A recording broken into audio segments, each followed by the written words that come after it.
Le mostrás cosas que tienen que ver con ese lenguaje Torres Garciano y se da cuenta de lo que le estás mostrando sin necesidad de ser un experto en eso, ¿no? Hay un reconocimiento, pero posiblemente haya un desconocimiento, ¿no? Es decir, pero ¿y esto en qué regla se basaba? ¿Cuál era la teoría del...? Ah, no, ni idea.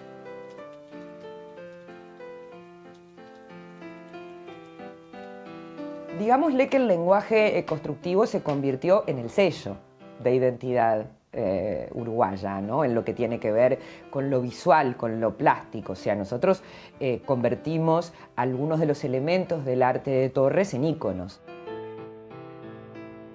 Pienso que cuando un artista consigue, ¿no?, romper esa frontera cuasi elitista que generalmente tiene el arte, para entrar en una dimensión popular, en donde la mera visión de una imagen, como es el caso del pescado, como es el caso del ancla, ¿no?, o del sol, o de la América invertida, que tiene tanta carga en cuanto al mensaje simbólico, implique ya que la gente sienta, ¿no?, una directa comunicación, creo que es fantástico. Democratiza la obra de arte para que sea accesible a todo público, porque están en parques, están en las calles, están en la ciudad, están en edificios de libre acceso. Por lo tanto, la obra de Torres, en su ideal, es para ser compartida por toda la ciudadanía. Creo que podemos hacer una analogía con La Paloma de la Paz de Picasso o el Guernica de Picasso. Hay iconos muy fuertes, que es una primer vía de acceso a la obra de los grandes maestros. Torres también tiene primeras vías de acceso y luego uno puede profundizar.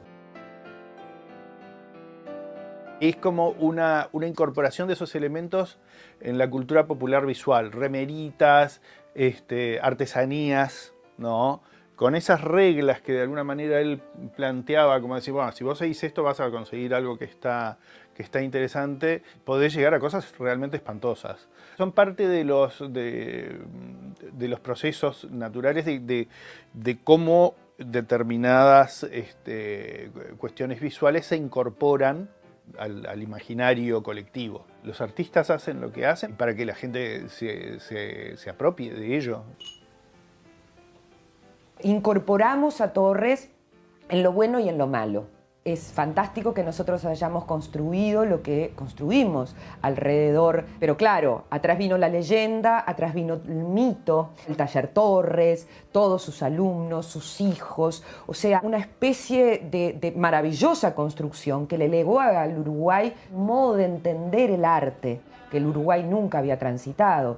Y es como todo, después es muy difícil de salir de huellas que son tan profundas.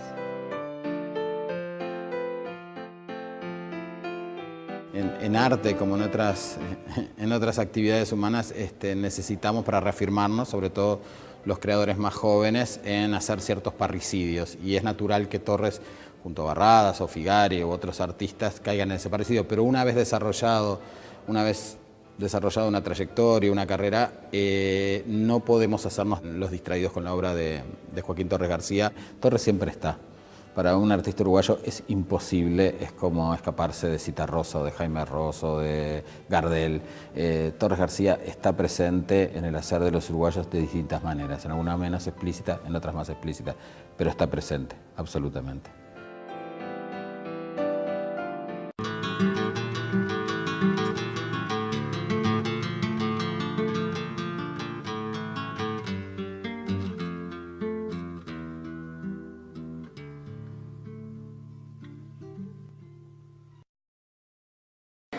Bueno, él era mi bisabuelo, al cual no conocí, sí conocí a mi bisabuela, a su esposa Manolita.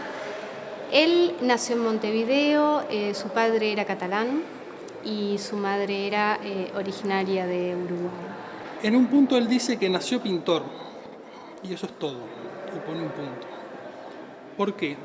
Porque Torres nació, si bien no era un ambiente humilde, su padre tenía un gran almacén de remos generales en las afueras de Montevideo, no tenía ningún contacto con el arte ni con el mundo del arte. Él solamente vio pintar pintores de letras, pintores de carteles, nunca visitó un museo.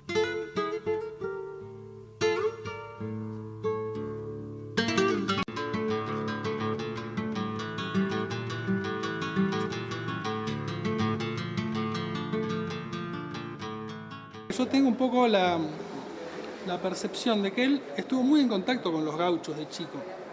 En esa plaza, ese gran mercado donde el padre de Torres tenía el almacén, iba gente de todo el país con carretas, con bueyes. Era un momento, bueno, bastante, no había ferrocarriles, no había caminos, era una época bien distinta de esta, ¿no? Y entonces acampaba en esa plaza y él estuvo en contacto cotidiano con toda esa gente durante toda su infancia, ¿no?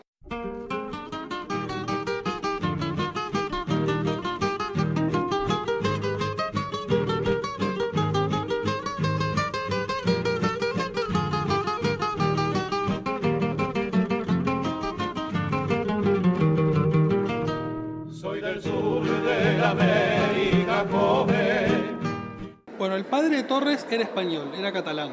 Había venido a América a hacer fortuna. Y había logrado en buena medida, había puesto su almacén, había construido, formado una familia, le iba bien. Pero hubo una crisis económica importante. Ya en ese entonces había deuda externa, Uruguay le debía a Inglaterra, hubo cesación de pagos, hubo una crisis económica. Y el padre, digamos, su negocio se arruinó. Y Torres hizo muchas fuerzas, según él relata, para ir a España. Él quería estudiar arte y en Montevideo en esa época era imposible. Era un hombre que ya había visto que a dónde podía llegar ese llamado primer mundo. Venía con el desaliento de que las grandes culturas, al final de cuentas, habían hecho 2 guerras mundiales. Entonces, él viene con el espíritu de buscar una cierta salvación en un continente nuevo. Hay toda una esperanza de que en las raíces de lo nuestro, lo latinoamericano, surja el futuro de una civilización más sana. Torres García es muchas cosas. Es un gran pintor, no solo moderno, es un maestro de la pintura. Dicen que era como un tipo muy bondadoso, muy bien intencionado, muy afable, pero también con un carácter muy fuerte, con una personalidad bastante avasalladora y a veces se enojaba. Era alguien que se tenía que hacer su lugar, ¿no? Nadie nace siendo Joaquín Torres García y ya está. Y durante toda su vida enseñó a niños y adultos y escribió y dio conferencias, era como una especie de volcán en erupción. Y todo eso vino a Uruguay y generó un impacto bastante fuerte y duradero en las artes plásticas, ¿no? Bueno, en el MoMA se están proponiendo hacer la exposición más grande o más definitiva o más abarcativa de la obra de Torres, uno de los museos más importantes del mundo, que le hace una importante retrospectiva a este pintor, que es uruguayo y que también es más que uruguayo, me parece, ¿no? Él vio Nueva York como pocos pintores lo vieron y eso le generó un impacto en su lenguaje plástico.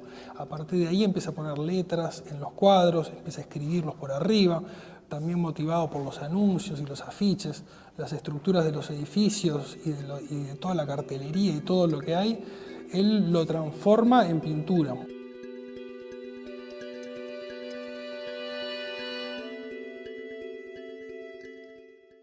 Vos podés asociar un país con una estética.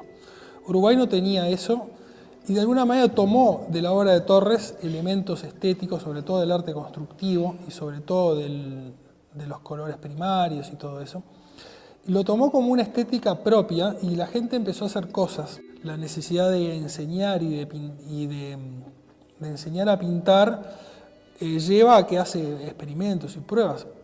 Los famosos constructivos en colores primarios, que tampoco son en realidad lo más importante ni lo que más hizo, que si bien es lo que acá más se reconoce, son un experimento y una prueba de generar una estética que permitiera que personas que en realidad no tenían experiencia pintando en el oficio de pintor, como bueno, con ese equilibrio de colores y de proporciones poder generar casi un método para que alguien pudiera hacer una composición plástica, ¿no? Y eso está directamente relacionado con la docencia. Y yo creo que deja un mensaje muy positivo y muy sano, ¿no? Torres tenía siempre esa necesidad de reencontrarse con lo humano.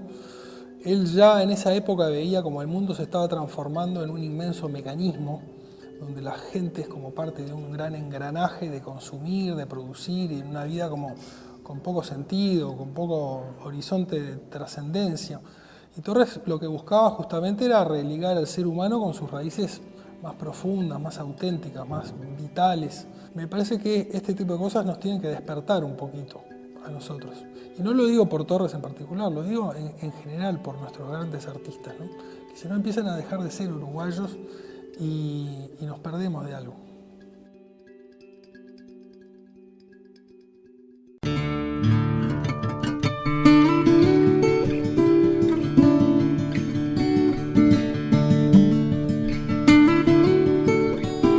Joaquín Torres García fue una figura importantísima en la narrativa del arte moderno de la primera mitad del siglo XX. Hay que saber que fue un artista que nació en 1874, quiere decir que se formó durante los últimos 20 años del siglo XIX y vivió toda la primera mitad del siglo XX y estuvo en lugares claves para la historia del arte moderno. Fue ya una figura central en la modernidad catalana, en la escena barcelonesa del arte a principios del siglo XX. Luego fue una figura importantísima en París a finales de los años 20, estuvo en Nueva York y luego se convirtió en una de las más grandes figuras emblemáticas del arte moderno en América Latina. Es un artista que tuvo claro muy tempranamente muchas cosas que hoy los artistas jóvenes asumen como normal, pero que durante mucho tiempo significaron trincheras de batalla, como por ejemplo si hay real oposición entre lo figurativo y lo abstracto, que él nunca creyó en eso.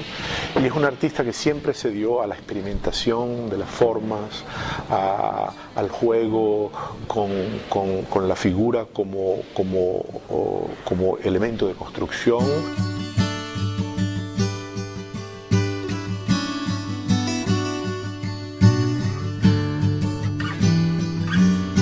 Durante un siglo los artistas se pelearon, se batallaron entre lo abstracto y lo figurativo.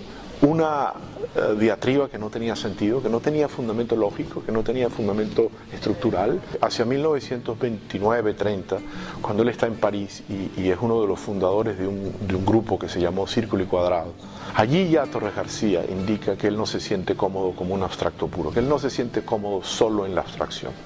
Pero él ya elabora muy claramente y practica en su obra su convencimiento de que entre la figuración y la abstracción no existe oposición real, que en arte todo es asunto de construcción y que esa construcción puede ser aparente como la vida y la realidad concreta o abstracta e inmanente como lo que llamamos abstracción. Entonces él a esa oposición le oponía lo abstracto y lo concreto y no lo abstracto y lo figurativo. Por otra parte, es cierto que Torres García es un personaje bastante inclasificable, es un personaje huidizo, porque nunca está cómodo en una sola categoría y porque siempre se dio la libertad un poco radical, un poco libertaria, de ir para adelante y para atrás, de asumir una temporalidad que no era solamente progresiva, pero que también se permitía voltar atrás, y porque siempre tuvo claro que la modernidad no consistía en inventar un tiempo nuevo, sino en identificar en el presente la manifestación presente de una temporalidad sedimental que nos había precedido. Y esa obsesión por la infancia del mundo, por Arcadia, por la rusticidad de las formas, por la elementalidad del gesto, lo hace un personaje, digamos, difícil de asumir y de clasificar en lo que fue aquellas narrativas esquemáticas de la modernidad.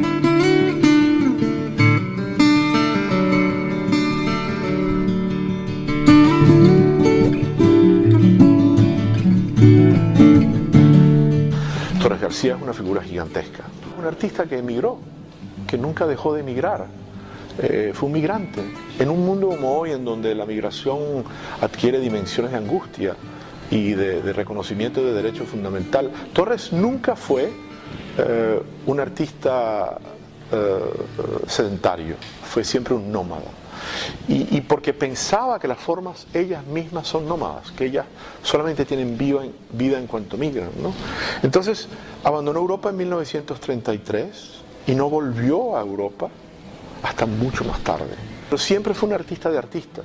Por ejemplo, su relación con Barrada, su relación con Guillermo de Torre en España, su relación con Picasso, con Miró o con Julio González, que continuó durante muchos años, su relación con Mondrian, que continuó epistolarmente durante muchos años, con Arp.